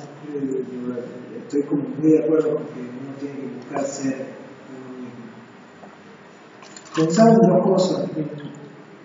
Primero, en el hecho en la pregunta sobre el espejo y todo eso, no hay un poco también de que parte de lo que queremos ser tiene que ver con ejemplos a seguir y otras, digamos, o sea, no necesariamente por ahí el yo mismo no es pura y exclusivamente un yo mismo, sino que es la conjunción de otros yoes de otra gente. Bueno, ya te entendí la pregunta y ya trato de contestar. Los ejemplos uno los tiene que buscar y es buenísimo tener ejemplos. Tener un maestro en una carrera es tener un ejemplo. Y desgraciadamente la tragedia educativa argentina, no solo la de la UNT, es que no existen los maestros, no hay ejemplos. Pero ningún ejemplo obvia o excusa la tarea de ser yo mismo. Si uno toma el de Magistro de San Agustín dice, hay un solo maestro y el maestro es el maestro interior. El propio San Agustín va a corregir esa concepción, pero uno de los paradigmas educativos es de que el maestro es Cristo, el maestro interior, y la iluminación, etc. En Santo Tomás es distinto, en Al-Ghazali, un árabe, es distinto, todos tienen sus trataditos de magistro. Y la cuestión no es buscar seguir uno de esos modelos pedagógicos. Ni Pablo Freire, ni Ken Robinson contemporáneo, ni la Pestalozzi, ni todas esas cosas. Pero es fundamental que uno no deserte de la única decisión que uno puede tomar siguiendo a, decidiéndose si seguir a o a pesar de no seguir a nadie. Y es decidir ser sí mismo. La cuestión del seguimiento es la cuestión. Porque lo que nosotros queremos, es lo peligroso de tu propuesta, es buscar un conductor, un Führer. Ya sé que vos decís que no, pero la masa amorfa busca no conducir su propia vida, sino ser conducido. Entonces, los modelos son fundamentales, pero el archimodelo es el que uno tiene que seguir. ¿Hay algún archimodelo detrás de todos los modelos? Yo lo veo a Mandela, lo veo a Gandhi, para no hablar de Martin Luther King y de esos otros muchachos, ni a Francisco de Asís, y son tipos que tienen un archimodelo. Por más que ellos no sean cristianos, el archimodelo de ellos es Cristo. Y Cristo no en un sentido teológico, ni confesional. Cristo como un archimodelo de la vida. Entonces, hay que buscar modelos, pero antes que los modelos hay que buscar el modelo de todos los modelos, el archimodelo. Y así viviremos la vida como Dios manda. Bien. Lo vamos a dejar ahí porque ya se ha hecho la hora, así que me hacen acordar, estamos en la página 43, lean por favor, lean, hablen, discutan, háganme creer que están vivos y no los decrete como muertos y que voy a hablar para los muertos. ¿Alguna otra pregunta o duda? Sí, diga. No sé si se me hace bien medio larga. No te oigo. Se me hace bien medio larga la pregunta. Bueno, hacela, si no nos vienen a echar. Algo que me cuesta mucho pensar a mí desde el fin es la relación de cómo explica él las relaciones entre los seres humanos y cómo afecta sus vidas eso. No sé si me explico, porque... Para un segundito, ya te doy la pregunta y te la contesto porque ya nos vamos. El viernes que viene tienen que leer un texto que lo van a tener colgado en el ICAT hoy, que se llama Difícil Democracia. Ese texto, como el texto que han discutido el viernes pasado, que es de la comunidad, contesta esa pregunta. Pero lo vamos a contestar más extensamente cuando tengamos más tiempo.